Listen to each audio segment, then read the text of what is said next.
Welcome to Kaiser Watch with John Kaiser. I'm your host, Jim Goddard. John, welcome back to the show. What's coming up today? Jim, this week we're going to talk about Verde Agritech's 2022 results and the shellacking it got in the market, an interesting strategic alliance FPX Nickel has done with Jogmec, and an update on Tower Resources, which has published some of the results from the winter drill program at Rabbit North. Now, Verde Agritech sold off sharply after reporting 2022 results last week. Was the market reaction justified?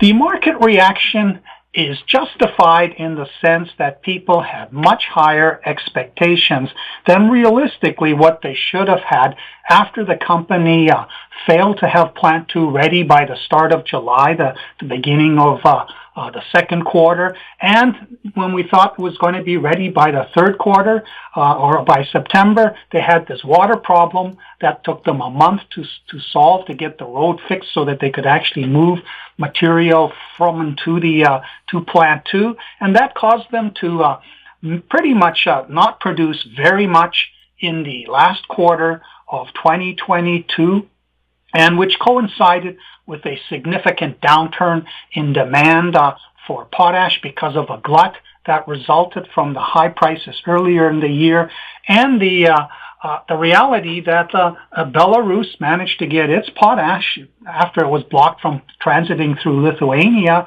managed to get it probably through St. Petersburg to the global market, and everybody delivered potash to Brazil at the same time as interest rates started to rise and demand for potash went down, and farmers started not ordering because they didn't like the high price. So all of this came together to make the results pretty good for compared to 2021, but not what the market had begun to expect. So the stock, which was in the $5 to $6 a share range last week, has dropped almost over 50% to as low as $240 and is bumping around at $250 to $260. I think at this price, the stock is an excellent bargain, and here's why this is just a temporary problem. They managed to increase their sales in terms of K4 tonnage 57% last year to 628,000 tons, which is a little bit more than the installed capacity for Plant 1. So, in other words, they really didn't get Plant 2, which has a 3 million ton per year capacity, cranking last year. The revenues increased 190% to $80.3 million Canadian, and the EBITDA increased 271% to just under 24 million Canadian. On a net earnings per share basis, it increased 386% from 7 cents to 34 cents. So you think, wow, this was really good compared to the prior year, and the company had an excellent year. But the market dwelled on two other things. One was the Q4 results, which they actually delivered less tonnage in Q4, 7% than they did in 2021. And the other part was the guidance, which was considerably lower than what people were expecting now that Plant 2 is operational. So they gave a range in terms of product delivery in K4 ton sales of from 800,000 to 1.2 million tons. Now, if they delivered that, that would be a 27% increase from last year at the low end, and a 91% increase from the prior year at 1.2 million tons, but still 60% or so less than the 3 million ton capacity. So the market's seeing slower growth than they had expected. But the company, within both its press release that they put out with the earnings results and in the YouTube conference call that they did on Friday, they explained that, it's now a difficult situation because they've had a significant drop in the price of soybeans. The high interest rates are impacting consumption demand for agricultural products. There is a glut of potash that has taken the price from a high of about $1,100-$1,200 last year down to about $500 a ton KCl pre-delivery price, and that of course cuts the margin. So the revenue guidance ended up being at the low end 78 million Canadian, which is down 2.6% from last year, to a high of 115 million, which would be up 44%. So the market's now, with the glass half empty, is thinking, oh, it's going to be at the lower end this year. 2023 is going to be worse than 2022, even though they just spent $42 million expanding capacity to 3 million tons per year with Plant 2. And the profits, its range is estimated at 9.3 million, which is down 61%, and of course due to their lower projected K4 price based on what they expect the potash price to be in 2023, to a high of 24.6 million, which would be about a 3% increase from this year's level. So in the best case, the market's seeing 2023 is going to be no improvement. Now, if you're looking at a company that's basically like, if this were a mine and it was developed at optimum capacity and had a sort of 20-year mine life, you would price it based on the net present value and you would project the current price going forward. But this is a growth story. It is developing a market for alternative potash in Brazil. And this, of course, is a hard slog because you have to apply 6 times as much K4 as you do potassium chloride, KCl, which is about 60% K2O versus the 10% K2O of the K-Forte project. And so if you crank that up to 3 million tons, that would be a 150% increase from the best case scenario projected for this year.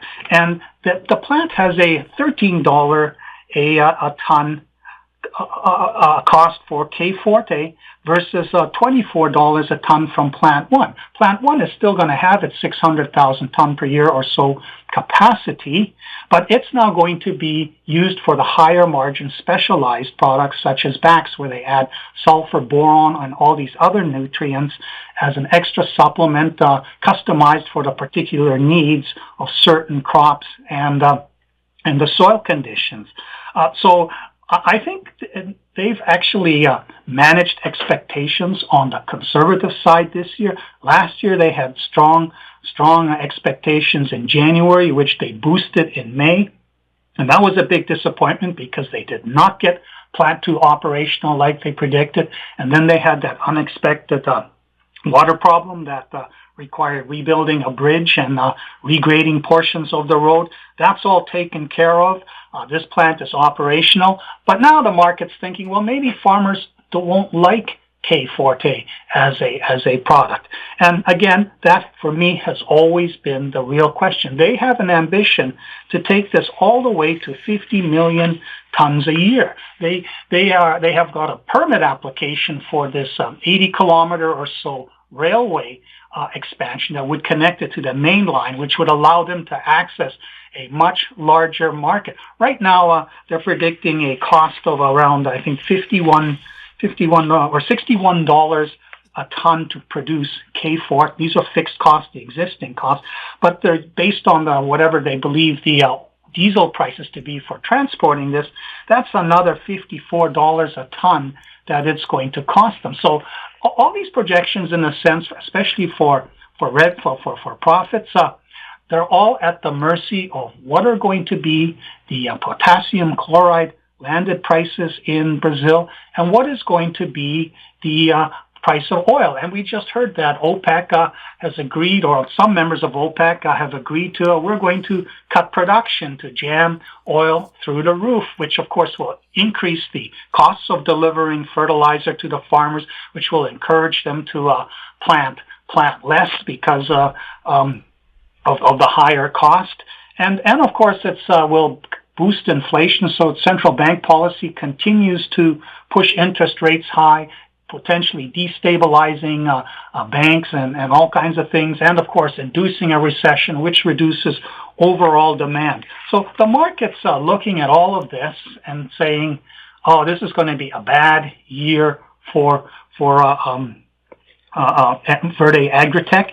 And, when you look at their 50 million ton a year dream that they discussed in their pre-feasibility study with which that railway is connected, we're talking about a $328 billion NPV using their assumptions. Actually, using their assumption. And it works out to actually 13.5 billion is the US is the NPV at 8%, and that works out to about $258 per share US or $350 a share Canadian. Now, that's 10 years down the road to evolve that, so that's not what the stock is worth right now. But it's still feasible to see the stock become a $5 to $10 stock a year, and if they get to 3 million and then to 10 million tons per year, or even 23 million tons per year, then we're definitely still in the range, assuming they don't have to issue equity for a future $50 to $100 stock. So the story is still intact, and there's a couple of interesting things that are potential developments that could help the company. They mentioned briefly in their presentation carbon sequestration, and they've talked obliquely about it in the past. In the past week, the Financial Times had a big read about microbes as a climate solution. They're looking at microbes working with ground up silicates to pack away carbon, basically stash it in the earth, which of course potassium chloride is not a silicate, so it's not going to do that. It's a salt. It's just going to dissolve and run away into whatever ocean body is going on. This article didn't mention Verde Agritech's product K-Forte at all. Now, there's something called enhanced rock recovery, which is a geoengineering concept where they literally grind up rock and dump it in the ocean or spread it on the land as a strategy to absorb carbon dioxide and basically form a carbonate that's locked away forever. So it's a way of storing carbon dioxide back into rock where you need to do something very special, treat it with energy to get it back out. But that requires the energy input cost of grinding up whatever rock there is and spreading it.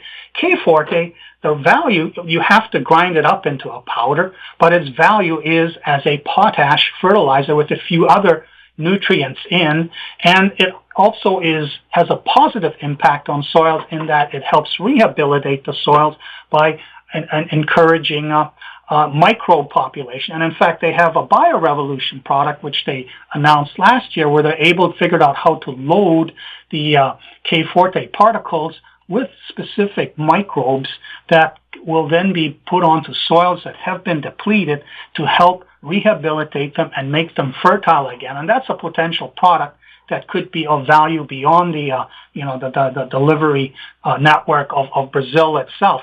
So there's these technology aspects of the company that could become much more important next year. Now, they're not going to overnight deliver grand revenues.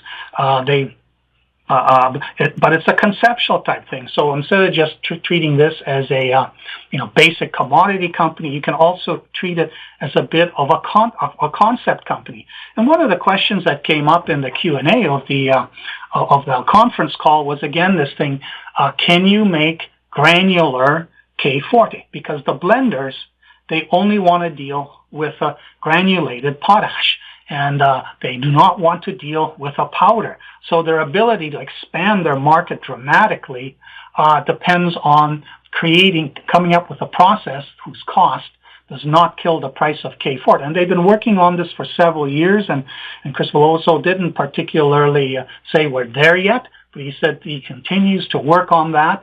And so that's, again, that could be a breakthrough that surprises the market and enables them to tap into the entire blender network and some of the farmers who do their own application and blending who also would prefer to use granulated K-Forte. But the wild card is still the supply of potash. So last year, the potash price soared during the first half of the year when Russia invaded Ukraine. Everybody expected that there would be a shortage. It turned out there wasn't. There was a glut in the Brazilian ports. That's now being worked down. And yet the situation hasn't hasn't gotten any better. Finland just joined NATO. Russia has declared there will be consequences. Yeah, what are they going to do? Drop a nuclear tactical bomb on somebody? Pull back from Ukraine? No, they're probably going to step things up. So the potential for a disruption of potash supplies from Russia and Belarus, who are major suppliers to the world, it's still there. It hasn't gone away. Everything could turn out to be a much bigger train wreck in 2023 than it was in the first half of 2022. So there is still this potential that potash prices soar dramatically. And one of the points Chris Veloso made was that now that we have plant 2 here, we have the economies of scale, but we also have the ability overnight to ramp up production dramatically. Last year, they were at already 2/3 capacity with their plant 1. Now they're at hoping for a third of capacity. So if we get a potash global supply train wreck this year, you're going to see potash prices soar, and then there's going to be rapid demand in Brazil, even if the whole farm sector has lower demand as a result of the recession.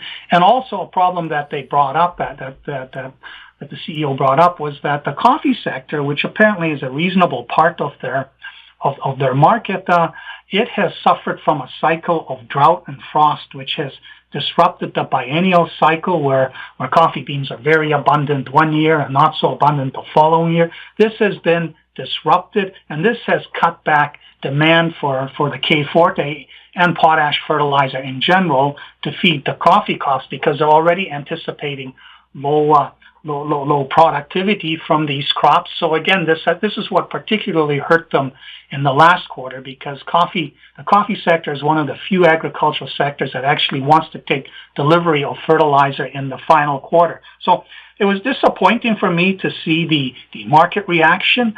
It was already clear that they were not going to deliver much in the final quarter because of the delays, and one could see, or at least hear about, how the potash prices had declined. When I would talk to Chris Veloso, he would say, yeah, potash prices have come down. There's no shortage at all like everybody anticipated in the first half.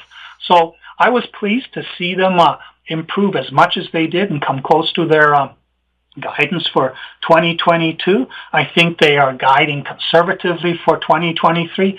And I think at this point, at these current prices, the stock is an even better good speculative buy than it was a couple months ago when it was still in the $5 to $6 range, and everybody was content to wait for it to make its next charge over $10.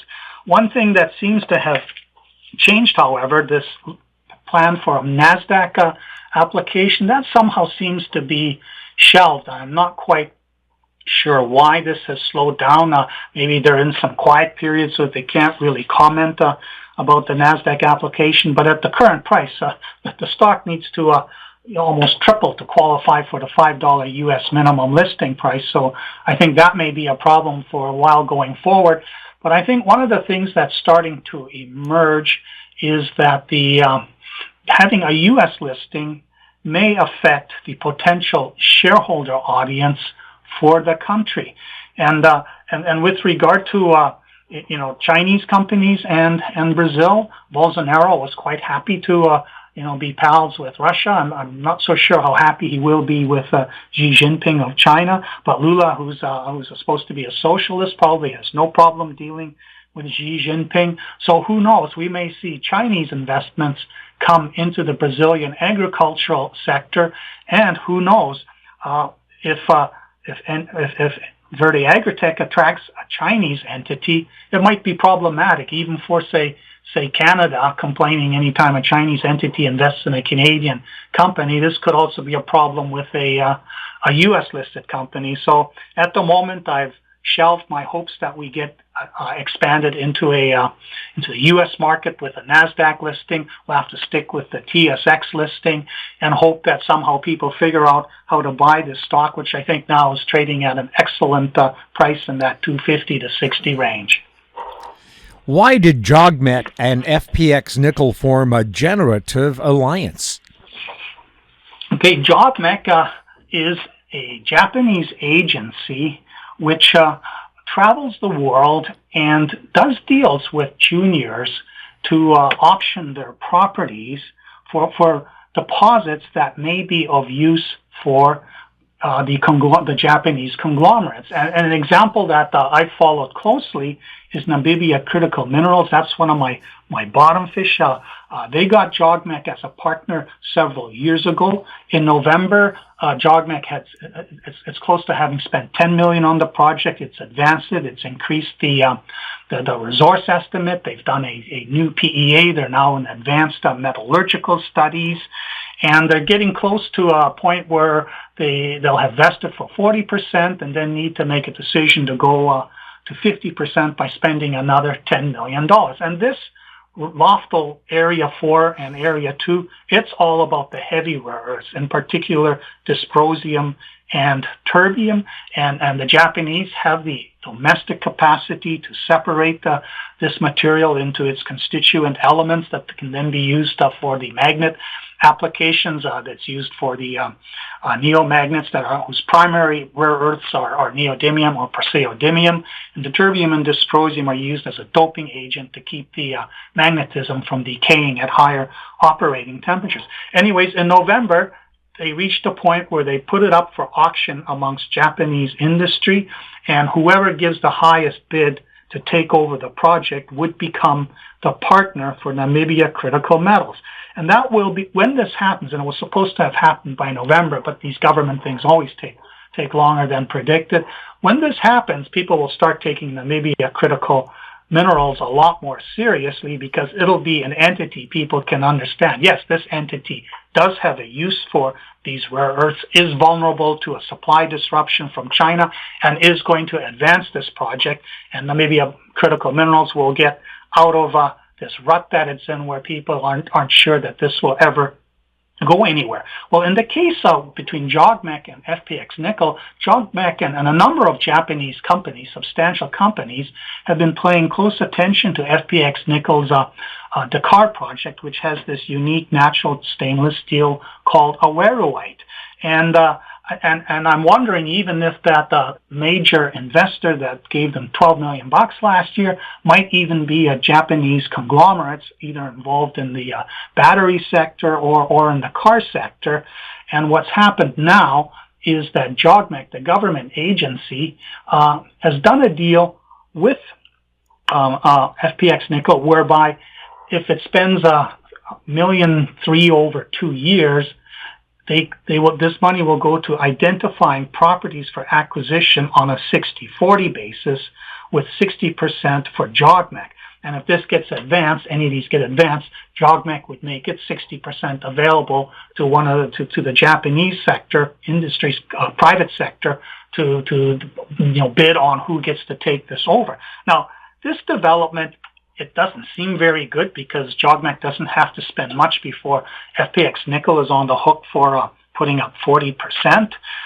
And they also auctioned out the Clow project, which is in British Columbia, and that's a pretty easy deal too. They earn 60% by spending $1 million over 2 years, which is like giving it away. But it turns out that FPX Nickel has 3 other projects besides Dakar in British Columbia. One Mitch is in Yukon, the other Whale is in northern BC, and Clow is in central BC, not that far from Dakar. And it's the one that they regard as least interesting. These are the ones that they did a pretty much province-wide search for these ultramafic bodies, ophiolite bodies, to see which ones have awaruite potential, and staked and kept the ones that did. The other ones, some of them that had nothing, they staked as brucite, a type of magnesium mineral, which is particularly good at enhanced earth recovery, carbon sequestration. They've now put into CO2 Lock, a subsidiary that they are hoping at some point to spin out. But Clow, that was the least important. And the reason they did this deal on that is Jogmec, before it can do a strategic alliance, it needs to have an actual property option that becomes sort of the anchor or placeholder for the entire strategy. So this really is just a throwaway option and not a real option on cloud. But what's interesting is in 2010 to 2014, when they did this major, Peter Bradshaw's team did this major global research on all these different systems all over the place.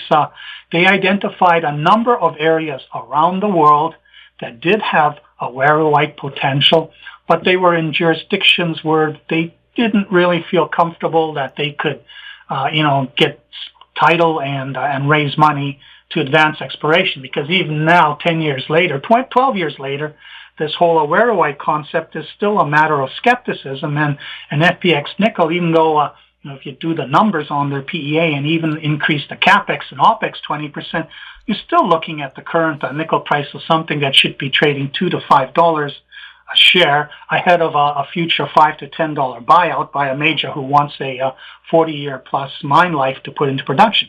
But what attracted Jogmec was the potential to make nickel sulfate for the battery market from this concentrate.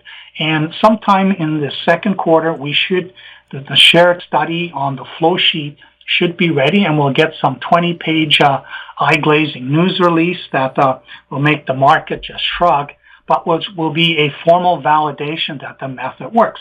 But Jogmec has already done its internal work, knows that it works, and now wants to be sort of the lead in this research project, which will be operated by FPX Nickel, to look at all these other projects in the world. Now, they published a map showing all these peridotite and serpentinite type bodies around the world, and there's some obvious areas where you don't want to go, like India, because you just can't get title to anything. Indonesia, which is hopelessly corrupt and basically overrun by the Chinese now. There's also obviously China, which is going to be problematic, and Russia. And then there's Venezuela, which of course that's a basket case country. Zimbabwe seems to have potential, but Zimbabwe seems to be taking forever under its new mining reform, which allows these exploration licenses to be applied for. It's now over 2 years since anybody applied for one and got one. But other interesting areas are like the Swiss Alps, that whole chain in southern Europe, the northern western edge of Norway, even southern Spain has potential. And in Brazil, there's interesting potential in Brazil, which is more known for its laterite deposits, and laterite deposits will not be awarenite, so there's maybe potential there. And interestingly, along that whole Appalachian belt along the east coast of the United States, that apparently has a lot of interesting potential. Whether you can get past the NIMBY barricades, I don't know. But also all the way from Alaska down into Northern California, there seems to be similar potential. So it'll be really interesting to see where Jogmec and FPX Nickel over the next 2 years decide to get title to an awarenite style deposit that's also going to be in this 500 million ton plus range, and get serious about advancing it. And what does this mean for FPX Nickel? Well, it really just means that this whole concept of awarenite as a source of nickel concentrate that can be a direct feed for stainless steel mills, and also can be further upgraded through hydrometallurgical processes to make nickel and cobalt sulfate. This is what the Japanese are now looking at, and they're looking at additional sources around the world to feed their future nickel battery grade, nickel sulfate battery grade needs. And if they do get something going 60-40, you're probably thinking right now, okay, FPX Nickel's supposed to pony up 40% of some $5 million grassroots exploration program in some part of the world where it might be problematic. Well, by the time that happens, we will probably have seen the FPX Nickel disappear in a buyout by somebody after the PFS gets published in either late the third quarter or sometime in the fourth quarter. And whoever becomes the 40% partner with what will ultimately be a future Japanese conglomerate, this will be a bonus that makes the whole thing more interesting than it is now, with the market perceiving this as a unique project called Dakar in central British Columbia. Tower Resources has assays for some of the Rabbit North holes drilled this year. What are we learning? Well, I talked about Tower Resources a couple of weeks ago. On March 1st, they had put out a press release explaining that they had drilled 4 holes in a new zone they called the Thunder Zone. It's to the west of the Lightning Zone, which sort of fizzled out late last year when they drilled north of the structure and came up with lower than expected gold grades despite having all the sulfides present. And then in the southern direction, a diorite plug was in the way, which was not a conducive host, even though the shear structure passed through it. And but they had done till sampling over the area to the west, which developed the central trend, which is parallel to the Dominic trend. And they drilled at the head of that. The first 2 holes, they released those results a couple of weeks ago. They were at the head of the train, and they drilled through basalt to get to it. The first hole, they drilled in the southerly direction, and they reported assays for that. It had 2 segments, 25.7 meters of 2 grams per ton, and another one of 3 meters of 4.3 grams per ton. And then they stepped east about 50 meters and drilled in the same direction and realized, the east-west orientation we thought was the case, it's not the case. But even that hole managed to nick 7.65 meters or 1.42. The market got excited because they did a 300-meter step out to the south, which in terms of actual intersected structure is only 200-meter strike extension. And hole 41 and 42 drilled at the 45-degree angle and 65-degree angle. They were described as having excellent mineralization, evidence of it blossoming at the back. And the longest one was 130 meters of mineralization. And it was described as this orogenic gold type of structure with lots of pyrite, more pyrite than the Lightning Zone. But they also mentioned seeing that there was some chalcopyrite present. Well, today, on Wednesday, they released the results for hole 41. And the market was not entirely happy because it had only 2 intervals of 13.525 meters of 3.28 gram per ton gold separated by a short distance, and then 10.2 meters of 2.19 gram per ton gold. And the market didn't particularly like that. And this is only about the middle of the hole. There was another 160 or so meters at the bottom, 303 meters, that they didn't report any assays for that. So the market sort of scratching his head, what was that all about? Well, obviously this wasn't the hole with the 130 meters. It will be 42, which undercuts this drill on the same line, except at 65 degrees. And I sort of, they haven't published a section for that, but they did publish a section for hole 41. So I have annotated this and shown, okay, here's where this hole would bottom at 481 meters depth. And what was interesting was in hole 41, they described a zone of 36 meters of 0.19% copper, 0.34 gram per ton gold, and 0.004% molybdenum. They call this the Rainbow Zone, and it's beneath some saprolite, indicating this area was being tropically weathered, sometime in the Cretaceous period, 70 million years ago. And it's distinct from the orogenic Thunder Zone, which they estimated about 149 million years. The porphyry systems that were created by the intrusions are about 215 million years ago. And the press release, when I talked to Stu Averill a couple of weeks ago, he was downplaying the copper potential because the copper potential is separate from the gold potential. The gold potential is a result of younger fluids coming up through a structurally preferred shear structure and dropping out within it. But now he's thinking they have 2 potential systems because the Rainbow Zone was up dip from the Thunder Zone, not down dip, even though the press release talked about copper showing up down farther in the hole. And so now he's thinking they may be on the edge of a blind copper system. And he mentioned Afton, and he mentioned Highland Valley. Now, Highland Valley to the west is a copper multi system. There's no gold whatsoever in that. Afton is more of the gold the copper gold type of system, and those usually don't have any molybdenum. So getting these three metals together in this area is quite interesting, but they don't really know where they are inside the porphyry system. Stu thinks that at least the Duran stock to the east has been tilted westward, so none of this geometry is like some intrusive that came up and cooked the porphyry system into place and then remained undisturbed until some explorer put a hole into it. But what I found interesting is the geological map that they published. The green, which is the Nicola andesitic volcaniclastics, that's showing this whole area to the west is of this nature.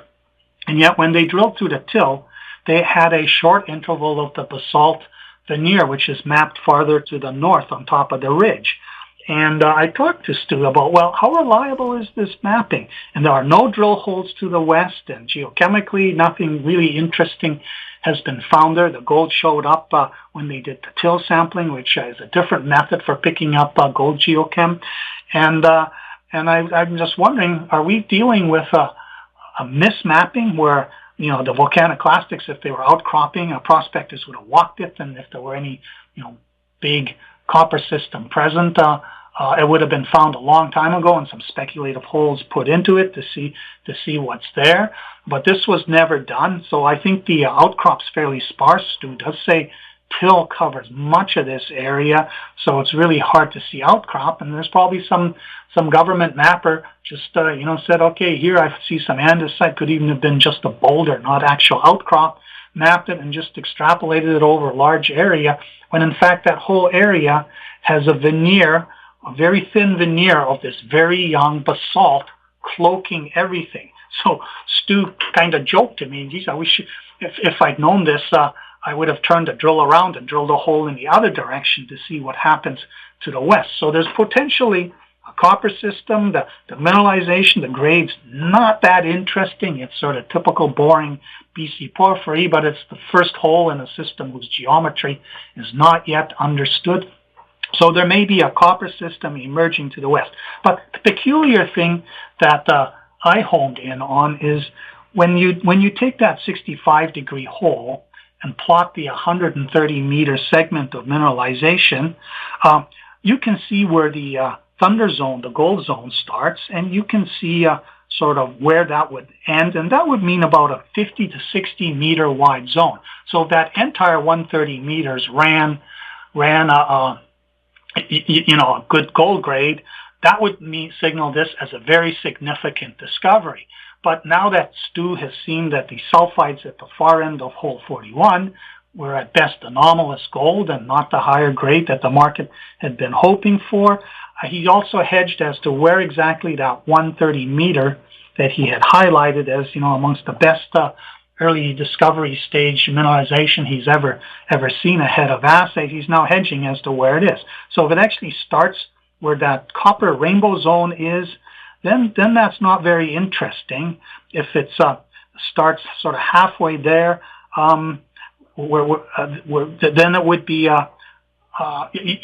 more of the same for sort of a narrow, maybe 20 meter wide thunder zone.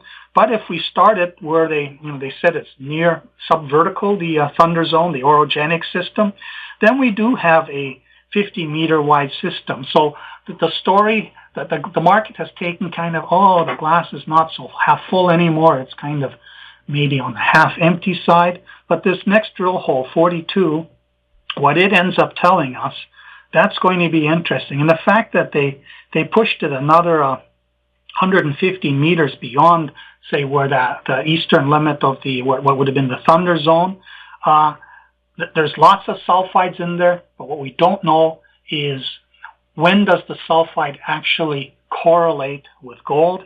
And if it was true that this deeper hole had chalcopyrite also showing up in the bottom, that might be interesting in its own right. So we could have an existing copper system that's been blind all this time, that has been overprinted courtesy of a structural conduit going through that had a later stage orogenic gold-loaded fluid come through. So we could still be sitting on something very interesting in this next hole, which might be a week or so away, is going to tell us a lot about what the Thunder Zone is all about at the Rabbit North project of Tower Resources.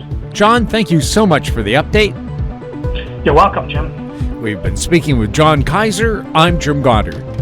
Comments made on Kaiser Watch are an expression of opinion only and should not be construed in any manner whatsoever as a recommendation to buy or sell any financial instrument at any time.